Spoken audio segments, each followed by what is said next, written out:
ನಮಸ್ಕಾರ ಸ್ನೇಹಿತರೆ. ನಮ್ಮ ಸಿದ್ದರಾಜು ಅಂತಕ್ಕಂಥವ್ರು ಒಬ್ರು ಇದ್ದಾರೆ. ಇವರು ವೃತ್ತಿಯಲ್ಲಿ ಒಂದು ಮರದ ಕೆಲಸ ಮಾಡ್ತಕ್ಕಂಥವ್ರು. ಹಾಗಾಗಿ ನಮ್ಮ ಗಡಿನಾಡು ಎಮರ್ಜೆನ್ಸಿ ನ್ಯೂಸ್ ಚಾನಲ್ಗೆ ಇವರನ್ನ ನ್ಯೂಸ್ ರಿಪೋರ್ಟ್ ಆಗಿ ಮತ್ತು ಇವರ ನ್ಯೂಸ್ ಓದೋದಕ್ಕೆ ತಗೊಳ್ಬೇಕು ಅಂತ ಅಂದ್ಕೊಂಡಿದ್ದೀನಿ. ತಮ್ಮ ಅಭಿಪ್ರಾಯ ಮತ್ತು ಕಮೆಂಟ್ ಮುಖಾಂತರ ತಿಳಿಸಿ ಸ್ನೇಹಿತರೆ. ಸಿದ್ದರಾಜ್ ಅವರೇ, ನ್ಯೂಸನ್ನು ಹೇಗೆ ಓದ್ತೀರಿ?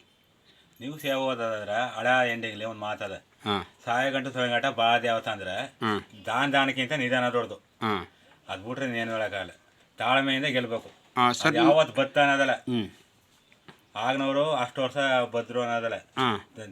ಬರೋ ಗಂಟೆ ಕಾಯಬೇಕು ಸರ್. ಈಗ ಅಷ್ಟೇ ನೋಡಿ, ಇರಾನ್ ಇರಾಕಲ್ಲಿ ಯುದ್ಧ ನಡೀತದ. ಅಲ್ಲಿ ಯುದ್ಧ ನಡೀತಾ ಇದ್ರೆ ಇಲ್ಲಿ ಗ್ಯಾಸ್ ಸಮಸ್ಯೆ, ನಮ್ಮ ಎಲ್ಲ ಕಡೆ ಗ್ಯಾಸ್ ಸಮಸ್ಯೆ ಆಗಿದೆ. ಹೋಟ್ಲು ಮತ್ತು ಮಳಿಗೆಗಳಲ್ಲಿ ಕಮರ್ಷಿಯಲ್ ಗ್ಯಾಸ್ ಸಿಗ್ತಾ ಇಲ್ಲ, ಬ್ಲ್ಯಾಕ್ ಕೊಡ್ತಕ್ಕಂಥ ಇದ್ದಾರೆ. ಅದಕ್ಕಾಗಿ ಇದನ್ನ ಇಟ್ಕೊಂಡು ನ್ಯೂಸನ್ನು ಹೇಗೆ ಓದ್ತೀರಿ? ನ್ಯೂಸ್ ಹೇಳಿ ಸರ್, ನ್ಯೂಸ್ ಯಾವ ರೀತಿ ಓದ್ತೀರಿ?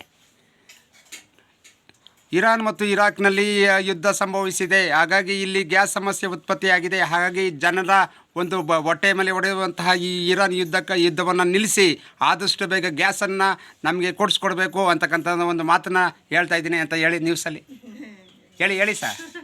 ಹೇಳಿ ಸರ್. ಇರಾನ್ ಇರಾಕ್ ಯುದ್ಧ ಜಗಳ ನಿಲ್ಲಿಸಿ ತಾಳ್ಮೆಯಿಂದ ಗೆಲ್ಸಿ ಯಾರನ್ನ ಗ್ಯಾಸ್ ಬರಲಿ ಅಂತ ಓಕೆ, ಈ ಥರ ನ್ಯೂಸ್ ಹೇಳ್ತೀರಿ. ಓಕೆ ಸರ್, ಧನ್ಯವಾದಗಳು.